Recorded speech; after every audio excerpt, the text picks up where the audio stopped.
भविष्यातील बदलते तंत्रज्ञान हेच भारताच्या प्रगतीची दिशा ठरवणार आहे। भारत देशाला समृद्ध करायचं असेल तर शहरांबरोबर ग्रामीण भागाचा विकास होणं गरजेचं आहे। राजकारणात वैचारिक मतभेद असले तरी मनभेद असता कामा नये।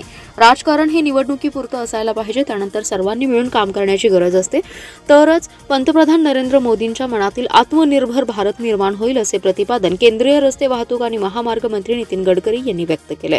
गुणवत्ता प्रदान शिक्षण देणाऱ्या इस्लामपूरच्या RIT संस्थेमध्ये आंतरराष्ट्रीय दर्जाचे अभियंते तयार होतील असा विश्वासही त्यांनी व्यक्त केलाय। इस्लामपूर येथे Rajaram Bapu institute of technology येथे आंतरराष्ट्रीय वसतिगृह आणि जिम्नॅशियम इमारतीचे उद्घाटन केंद्रीय मंत्री नितीन गडकरी यांच्या हस्ते झाले। यावेळी बोलताना नितीन गडकरी म्हणाले, पेठ सांगली महामार्ग अनेक वर्षांपासून रखडला होता। या रस्त्यामुळे गेले 5 वर्ष मी खूप शिव्या खाल्ल्यात। या रस्त्याचं काम करण्याचा ठेका 46% कमी दराने घेतलाय। हे काम कसं होईल याबाबत जयंत पाटील यांच्यासह अनेकांच्या मनात साशंकता होती। रस्ता चांगला झाला पाहिजे अशी सूचना संबंधित ठेकेदाराला दिली होती। सध्या 80% काम पूर्ण झाले असं खुद्द जयंत पाटील यांनी काम चांगलं झाल्याचं सांगितल्याने मनापासून आनंद झाल्याची भावना नितीन गडकरी यांनी व्यक्त केली आहे।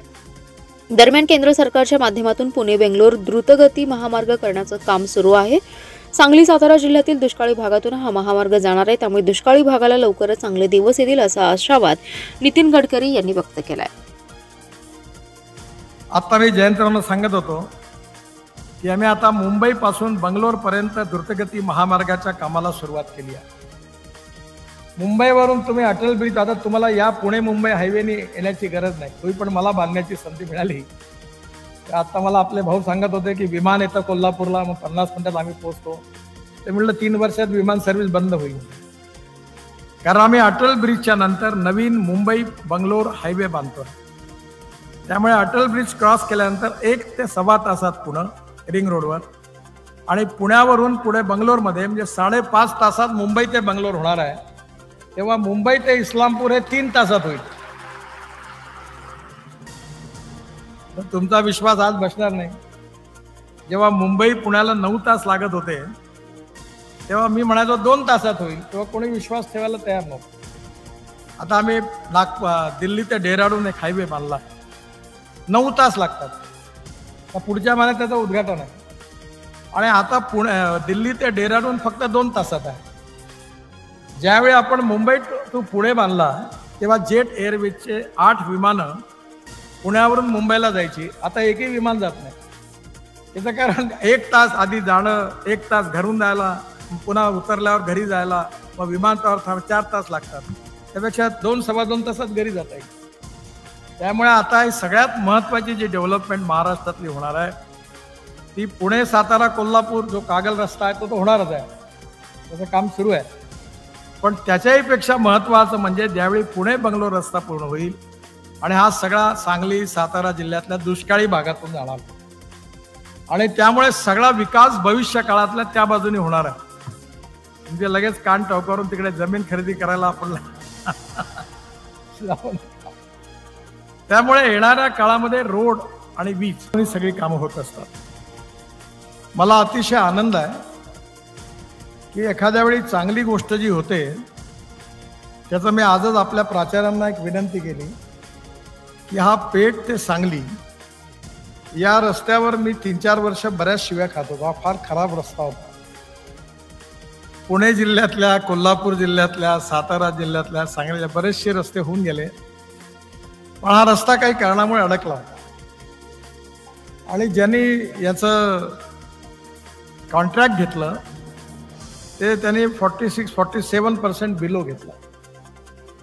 आणि मी आणि जयंतराव त्या कार्यक्रमाच्या वेळी, संजय पाटील होते, आम्ही सगळेजण कुठून तरी कार्यक्रमावर आलो होतो, सरकारी कार्यक्रम। त्यावेळी त्या रस्त्याचं भूमिपूजन झालं, तेव्हा जयंतराव मला असं म्हणाले होते की हा रस्ता एवढा खराब आहे आणि कॉन्ट्रॅक्टर आता बिलो गेला, काय होईल काही सांगता येत नाही। मी त्यांना म्हटलं तुम्ही चिंता नका करू, त्या कॉन्ट्रॅक्टरनी काम नाही केलं त्याला रगडल्याशिवाय मी राहणार नाही।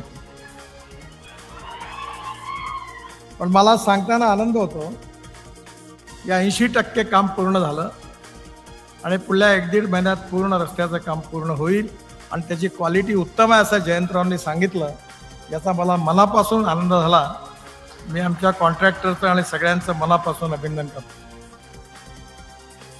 या शिक्षण संस्थेमध्ये आल्यानंतर जी फ्युचरिस्टिक डेव्हलपमेंट आहे, या विकासाच्या प्रक्रियेमध्ये या संस्थेची पण भूमिका महत्त्वाची आहे. आज जयंतराव, तुम्ही फार राजकारणाचा विचार नका करू. हे पत्रकार हे असं आहे की मी काही जास्त बोलत नाही, पण मी यांचा कधी रिकग्निश नाही करत. आणि जनतेला मी सांगून टाकला, मी पण खासदार तिसऱ्यांदा आलो. मी सांगितलं की प्रभू राम, जातीयवाद, सांप्रदायिकता म्हटलं बिलकुल नाही यायचं. जो करेगा जात की बात, मी सांगितलं उसको मारूंगा लात. मला फरक नाही पडला. त्यामुळे कोणाच्या लिहिण्यातून फार संवेदनशील व्हायची गरज नाही. शेवटी राजकारण, we need to redefine the definition of politics. माझी पार्टी माझ्याबरोबर आहे, माझे विचार माझ्याबरोबर आहे. अटल बिहारी वाजपेयींनी मला सांगितलं, ते म्हणाले तुम्ही जोपर्यंत निवडून येत नाही तोपर्यंत पक्षाचे आहात, खासदार आमदार निवडून आल्यानंतर जनतेचे आहात, आणि मंत्री झाल्यावर देशाचे आहात. जे योग्य काम आहे ते सगळ्यांचं केलं पाहिजे, आणि चुकीचं काम आपल्या माणसाचं केलं नाही पाहिजे. आणि म्हणून राजकारण म्हणजे समाजकारण, राष्ट्रकारण, अर्थकारण आणि विकासकारण. पॉवर पॉलिटिक्स म्हणजे केवळ राजकारण नाही आहे. आणि महाराष्ट्राची परंपरा राहिली आहे की महाराष्ट्रामध्ये यशवंतराव चव्हाण असतील, वसंतराव नाईक असतील, किंवा आता बदल्या काळामध्ये अनेक मंत्री मुख्यमंत्री झालेत, पवारसाहेब होते. महाराष्ट्रामध्ये इलेक्शन पुरतं राजकारण राहिलं. इलेक्शनच्या नंतर राजकारण नाही झालं. 15 दिवस ज्याच्यात दम असेल तेवढा दम मारून घ्या, जो जिंकल तो सिकंदर, जो हारला त्यांनी पुन्हा प्रयत्न करा. त्यामुळे आजचा कार्यक्रम जो आहे तो राजकारणाचा नाही. माझे अतिशय उत्तम मित्र आहे म्हणून मी या कार्यक्रमाकरता आलो. वैचारिक मतभिन्नता असेल पण मनभेद असता कामा नये, हे अटलजींचं सुंदर वाक्य आहे. आणि त्यामुळे जिथे राजकारण येईल, मी आलो ना प्रचाराला, आमच्या पक्षाकरता लोकसभेच्या विधानसभेच्या निवडणुकीत आलो तेव्हा प्रचार केला. पण निवडणूक संपल्यानंतर राजकारण संपलं. आणि त्यामुळे या शिक्षण क्षेत्रामधल्या विकासाकरता, हेल्थ सर्व्हिसेस करता, फ्युचरिस्टिक डेव्हलपमेंट करता, चांगल्या इन्फ्रास्ट्रक्चर करता आपल्या सगळ्यांना मिळून काम करण्याची गरज आहे. आणि मला विश्वास आहे की नक्कीच ही संस्था